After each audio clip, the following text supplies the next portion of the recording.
If you're used to riding or racing a street bike with 100 plus horsepower, but transitioning to a dirt bike that has maybe 45 horsepower and finding it very difficult and challenging because the power is really hard to manage and control, especially when riding on the trails. I've been riding dirt and street bikes for most of my life, and I want to share 3 quick reasons why this is. The first thing that people new to dirt biking don't realize is the transmission gearing. When you have 145 horsepower on a street bike, it's a lot easier to control because all the gears are spaced out farther than a dirt bike is. For example, first gear on a street bike, you may be able to go 30 miles an hour, where on a dirt bike, you're only going to be going 10 to 15 miles an hour, even if you're maxing out at the same RPM. So what this means is the shorter gearing, it's going to accelerate a lot faster because the RPMs pick up a lot quicker. So instead of ram, ram on a street bike, it's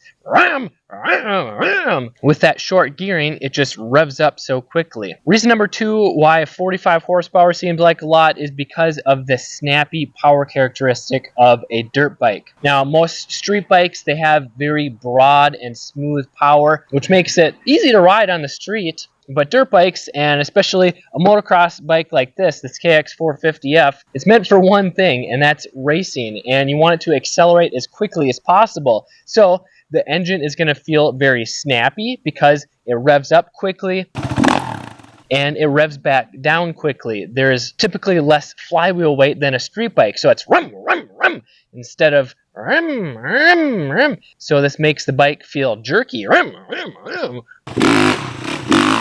You accelerate, you get pushed back on the bike, and then when you let off the gas, because of all the engine braking, especially on a big 450. Then reason number 3 is because the lack of traction. Now, when you're riding on the pavement, you basically have 100% traction at all times, unless you're doing something stupid, of course. Where in the dirt, you virtually never have 100% traction. So it doesn't take much, especially with that power, to break loose and start to get sideways, whether it's with the rear from accelerating or from the front because you're trying to turn too quickly or using too much front brake. And when you don't have traction, you don't have the confidence because you're not in control of the bike. The bike feels like it's sliding out, whether it's one or both wheels, making it really intimidating to ride, even though the speeds are generally a lot lower on the trails rather than on the street. For example, on this 450, if you whack the throttle and the rear end starts to get sideways and then you realize,